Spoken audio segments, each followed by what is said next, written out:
This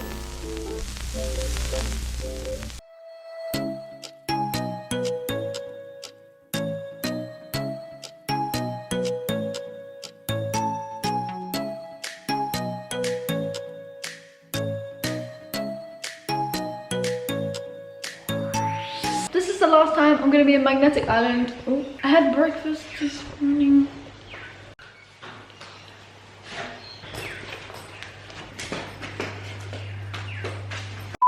It's literally one of the most awkward things when you're filming and somebody walks in and they're like, what are you doing? Anyway, I'm essentially just like killing time before I have to get the bus to the ferry terminal back to the mainland, and then I get a coach down the east coast, and I'm going to a place called Air, which is somewhere in between Townsville and Early Beach, and it's a place where most people don't go on the east coast. So yeah, that's my next destination. I'm leaving Magnetic Island today. But yeah, this morning I did the Bush Tucker brunch, but it's not really brunch because it starts at 8:30 and finishes at 10, so it's like a breakfast experience with the koalas in the wildlife sanctuary, which is in the YHA here. In the last video I said that I was conflicted, but I mean the koalas I asked today, the 4 of them, they have never been in the wild, not rescued. They have been bred in captivity. Those are the funny birds again. Okay, they're all laughing now. They just want to ruin my video. We'll just wait. Oh wow, they're going crazy. The birds over there. Oh wow, we're zoomed in. I am very much not having a good time with organising my life right now. I don't know why I decided to get the ferry so early and arrive here so early. I planned this all supposedly the other day, but my bus from here, so I'm at the ferry terminal now, but the bus from this Townsville ferry terminal to Air is at 1:20, and I got here at like 4:12, so I've had over an hour to wait. Why did I do this? Like, why did I plan to get here so early? I could have stayed on Magnetic Island for a bit longer, but you know, it's fine. It's good that I made it here just in case there were delays, you know. I must have been factoring in long delays. Bit stranded.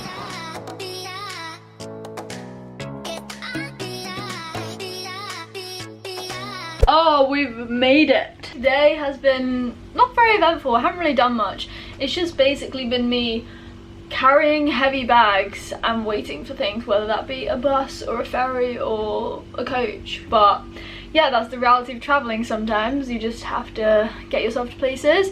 And yeah, so essentially I am in Air, as I said. A-Y-R is how you spell it, specifically Alva Beach. I'm doing an SS Yongala dive. It's an amazing dive spot apparently, and loads of people want to do this dive and everything. So yeah, that's the reason why I've come here. I'm just so excited for tomorrow. But yeah, that's the reason why I'm here anyway, and I'm at this campsite. Basically I've been dropped off. It's really empty. Yeah, that's the weird thing. Like, it's not a tour, it's only like a day dive. Tomorrow I go out on a boat and you do diving sort of thing, so it's a day trip. So yeah, I'm kind of basically on my own right now. I really do feel like a solo traveler, if you see what I mean, because like I'm not in a busy hostel and I'm not on a tour with other people. I'm actually on a campsite in this room, and yeah, it feels quite cool because I feel as if I'm like, you know, stepping up the game a bit. Like, I can do things on my own now, you know, don't need a tour guide, I don't need a hostel reception. Well, she says, haven't done anything yet, I've literally just arrived. Yeah, this room. So moving on to mini room tour. This is a dorm room, but nobody else is in it apparently. I've got it to myself. It's got like a fridge, which is so convenient. TV, little, oh, hello, didn't realize there was a load of stuff in here. Some kitchen essentials, that's useful. And then I've just dumped my stuff on this side bench thing here. But yeah, that's the room. I have the key to this room, and it literally took me about 10 minutes to work out how you lock this sliding door thing. It's so confusing and I really did not know how to use it, but it's really windy as well.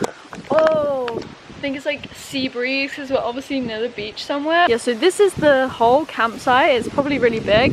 The toilets are like over there. The kitchen's over here. Alva Bay is apparently it's a very small town. There's no shops at all. So before we came, we were taken to get groceries so that we can obviously like make food. There's no shops here, no cafes, no supermarkets, convenience stores, nothing. So yeah, that was like shops in Ayr, like the actual town of Ayr. There was a Coles. Obviously we got bananas. Like, when do I not get bananas? And oats. We just need to appreciate that this is my staple combo. Oats and bananas. I'm just gonna load my stuff in this fridge. I also want to put myself in this fridge right now, you know. I could just literally be in the fridge. I'm gonna do potatoes this evening. So I got a sweet potato and some white ones. I haven't had potatoes and I was like, I really want potatoes. This fridge also has a freezer section. I could have bought some frozen stuff. Why am I putting chickpeas in the fridge? That's such a sad looking fridge, but you know, we're only here for like 2 nights, so I don't want to get too much food that's gonna go off. They provide you with towels. This was so unexpected, but literally seeing a proper towel makes me so happy sometimes. My microfiber towel is in need of a wash. Like, it's gross. I really needed to wash it. And also microfiber towels, let's just be real here, they dry really quickly themselves. Really light, compact, great for traveling. But do they actually dry yourself? Your physical self? No. No. Especially that one that I got, I don't recommend it. It smells kind of weird all the time. We need to climb up on this bunk to get the aircon going. It's just too hot in here right now. Oh, hello. Imagine if that didn't work. It would have been a very hot and sweaty night. It already is hot and sweaty. Going down the ladder. I'm gonna go and jump in the swimming pool. I've just put my bikini on. I'm just messaging mum because she's clearly awake. Today she sent me a picture of Minnie. I miss Milka so much. As I keep saying, and it genuinely is so true, each day that I'm here in Australia, the more I love it, the more I genuinely fall in love with the place. Even though I really want to see mum and dad and everyone at home, the thought of leaving is so sad, and leaving is gonna be so difficult. I'm becoming so attached to this place, and it's so crazy because a few weeks ago, whenever I'd FaceTime Emily and FaceTime home, I'd be like, oh, I really like can't see myself wanting to live here for a longer period or come again, sort of thing. Australia has always been my top destination to go and visit, like travel. And also on top of that, my sister and I would talk about it. We'd be like, if we ever moved out of the UK and lived somewhere completely different, it would be Australia. We'd never visited, you know, we just pick this place thinking it's gonna be amazing. And in my first month, obviously, and like a few weeks ago, I was really like, no, never gonna live here, never gonna move here, or even live here for a certain period of time in my life. I was like ruling it off the cards. But now I'm literally looking for any opportunity to come back here, to stay here, to live here, to work here. I don't know, to spend more time of my life here, because I genuinely love it. I don't know, it's growing on me so much. I'm discovering so many places that I love. Melbourne, I would love to go back to. Cairns, loved that place, and I'm obviously going down the east coast now. I just love so many things about it. Yes, it's super hot, but like I definitely am acclimatizing to it.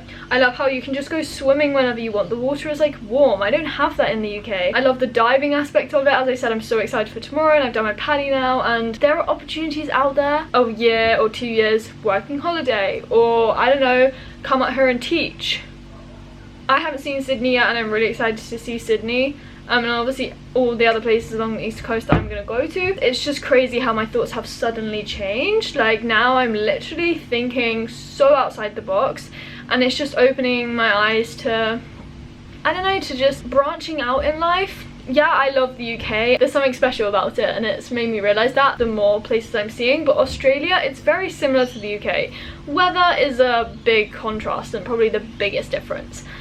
But I just really click with the place now. The people, the vibe, the opportunities, the chilled out atmosphere. I do feel pretty relaxed here now. As I'm traveling, like everyone says, you have time to yourself, you have time to think. And yeah, I've been doing so much thinking, and as I said, I'm like brainstorming these new ideas. I mean, I thought I had too much to think about regarding what I wanted to do back home, but now I've just got these new ideas, new crazy thoughts. This is like my first time solo traveling, and yeah, I just can't wait to see other places as well now, not only Australia. Even though I really do see this place as like a livable country now in terms of traveling. Having just traveled for like over a month on my own, I really can't wait to do more, to see other places, to create my own adventures. I genuinely didn't think I was gonna love it so much, but I'm literally having so many revelations and realizations that I never thought I'd ever have.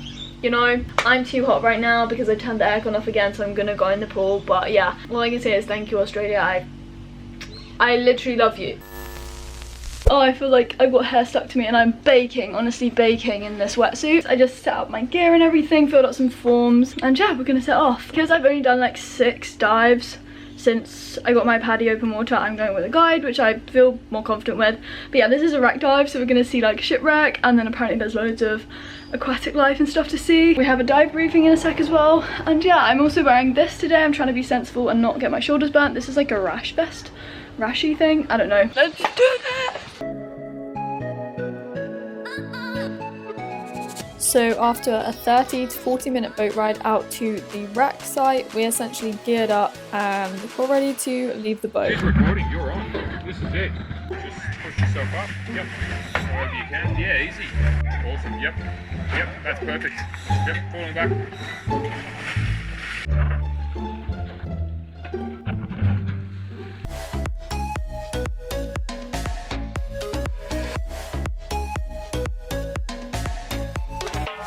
As a wreck, the Yongala was obviously originally a ship and it apparently sunk in 1911. I was so not ready for all the aquatic life that we saw. This was a manta ray.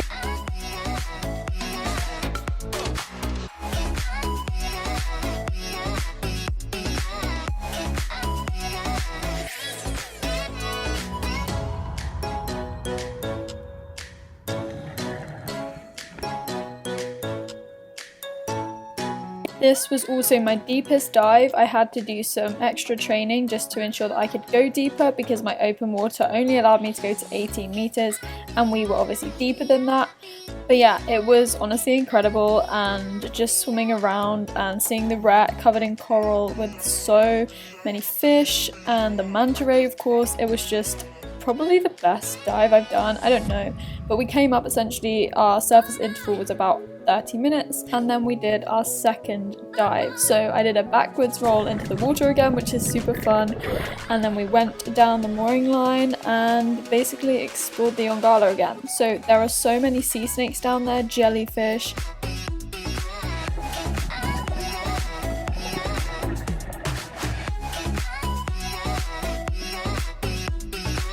I was just always looking around me and surrounded by so many fish. It was so surreal, and yeah, there were just so many things I'd never seen before, so it was an incredible dive to do. Is that a jellyfish? Yeah, it's a stinger.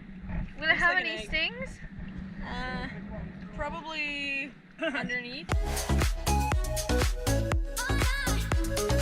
Oh my gosh, that dive was so good. I'm gonna move to Australia and that's it. Decisions made. I just filled out my logbook, wrote my essays as usual. I also took this out on the boat with me in my dry bag and it got really wet, which doesn't seem to tally up, but I think it's because I put it on the floor and it was obviously really like wet and all the water just kind of soaked in and made this damp, so I'm a bit annoyed about that. So much for the dry bag, but it still survived. I still have my logbook and I now have 12 logged dives. 4 of those are training ones. Yeah, so I've officially done 8 dives like since getting my open water, but that dive was so good, literally so good. Ow.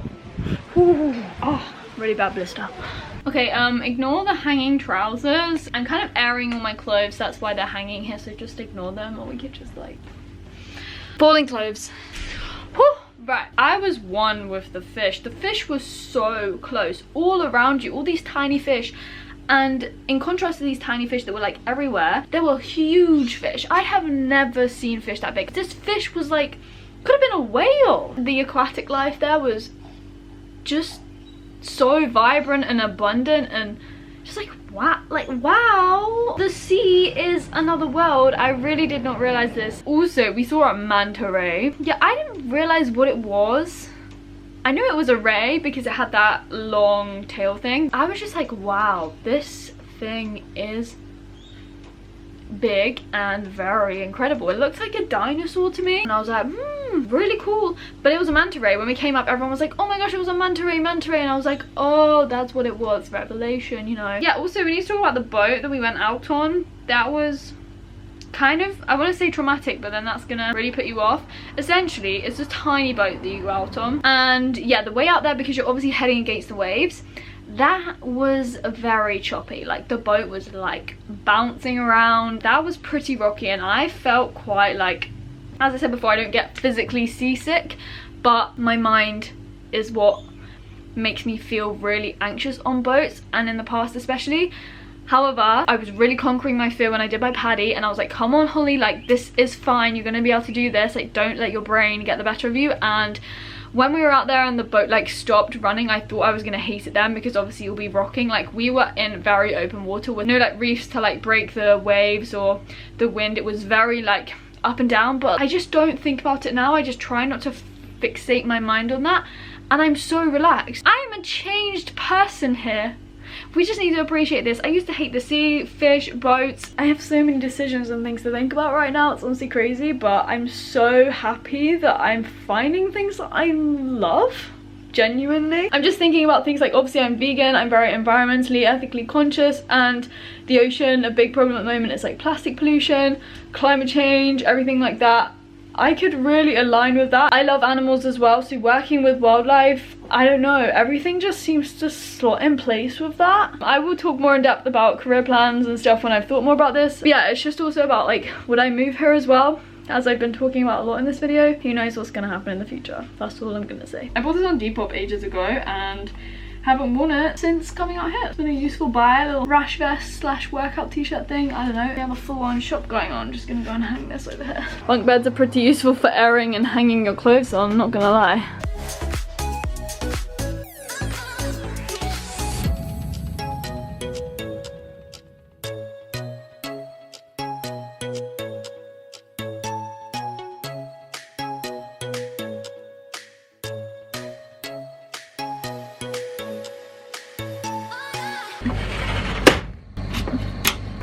This lock, literally, as I said before, is the strangest thing. Like, you twist it outwards instead of inwards to lock it. Like, that just doesn't make sense to me. But anyway, I can't even tell you how excited I am to go to bed. I had such bad sleep yesterday. I literally got about 4 hours maybe. I heard this noise at one point and it really freaked me out. And after that, I just kept hearing noises and yeah, it just wasn't great. But we're in bed earlier today. I'm still trying to convince myself that I can be independent living on this campsite on my own. I'm gonna go to bed. I hope you enjoyed this video. Moving to live in Australia. Crazy, crazy thought right now, but a possibility. If you do dive yourself, you have a qualification and you're looking for good dive sites, SS Yongala was so good. Okay, this room, it's freaking me out. The people in the room next to me must be watching TV. Yeah, the SS Yongala dive, so good. I highly recommend it. Anyway, I'll speak to you very soon in another video. Like, if you enjoyed it, comment down below, whatever you want to, and yeah, subscribe for new videos. That's all I need to say. I'll speak to you very soon. Bye. So before I end this video officially, I wanted to actually read you out something, and I don't think I'm going to do this justice, but I'm going to try my best. So this was written by someone that I was lucky enough to speak to last year, and I think that you guys will definitely be inspired if you listen to this. I never thought I'd be writing this, yet here I am. At 7 years old, I didn't think my life was nearly half complete. I wasn't lucky enough to have the chance to explore the world, but I was lucky enough to have a life that brought me happiness. It often takes something bad to happen until we appreciate the good, and I suppose that's why I'm sitting here writing this. I've sat and I've cried. I've wondered 1,000 thoughts, but in the end, none of them really matter. I believe that it's our actions that make us who we are. Our lives are a series of actions catalyzed by our own individual experiences, and that's what makes us all unique. The lives that we once lived will eventually become the stories that our loved ones tell. It's a scary thought not being alive, especially when there's so much you haven't yet done. I don't want it to be over yet, I just want a chance to become the person I've always dreamed of being, having a successful career, a family of my own, and a lifetime of memories. In today's society, some people are terrified of getting a wrinkle or grey hair, but I'd give anything to have that. To have the chance of living a long life with the people I love, the chance to start a family. It's hard having to say goodbye to your future when you feel like life hasn't truly begun. It's impossible for the mind to comprehend what death is. I can't imagine not being here anymore. But sometimes we have to face and accept the unimaginable. I'd like to think that I've lived my life the way I wanted to, and that makes me proud. It hasn't been perfect, but whose life is? Life can be cruel, but that doesn't define us. It's the type of person we are that defines us, and our reactions to life's unpredictable nature. I've met some amazing people who have unknowingly played a big part in my life, as they've acted as a distraction for me when times have been rough. They made me laugh when I felt like all the laughter had been drained out of me. Memories are something that I really treasure, not just for me but for my friends and family too. In life, people come and go, relationships might become stretched, but at the end of the day it's the memories that keep them alive. I've known for a while that my time isn't on my side and I've had time to think, but I'm coming to realize that no amount of thinking is going to help me comprehend my situation. Something I can tell you is that nothing in life is free. For example, we pay for the things and people we love with our grief and emotions when we lose them. Everything in life has a repercussion. In a sense, I feel lucky because I get to die surrounded by the people I love, and not everyone is fortunate enough to get to do that. There's so much I wish I could have been able to do, but some things just aren't meant to be. I wish I could have experienced more of what life has to offer, seen more things, done more things, met more people. One of the biggest things that life has taught me is to focus on the people around me in real life situations, rather than getting invested in materialistic things. If you have money to spend, go travelling, experience the world, don't waste it on a pair of designer shoes that are probably going to be out of fashion in a month anyway. If you're healthy, take advantage of that. Just get out and experience the world. If life is making you unhappy, take a step back and think about how things can be made better. Life is so precious and you don't want to spend it being unhappy. All of our days on this earth are limited. Life is special. Treat it with respect it deserves. We're never guaranteed another day. I wish I had realized this sooner. If there's something you want to tell someone but you're too nervous to, just do it while you can. Don't live with regrets. We all spend a lot of our lives moaning about small problems that seem big at the time, but sometimes we just need to take a step back and see the bigger picture. There's always going to be someone facing a worse problem than ourselves, so we need to be grateful for where we are and what we've got. I've been fortunate enough to have a good support network, and the last few months of my life have been the best I've ever had. It's bittersweet. I will always be grateful for the memories that I got to make, the people I got to make them with, and the people I got to meet. Please just do the things you want to while you still can, because the truth is that you never know what life has in store for you. Don't take your health or the people around you for granted. That's my wish. We never know which day is going to be our last.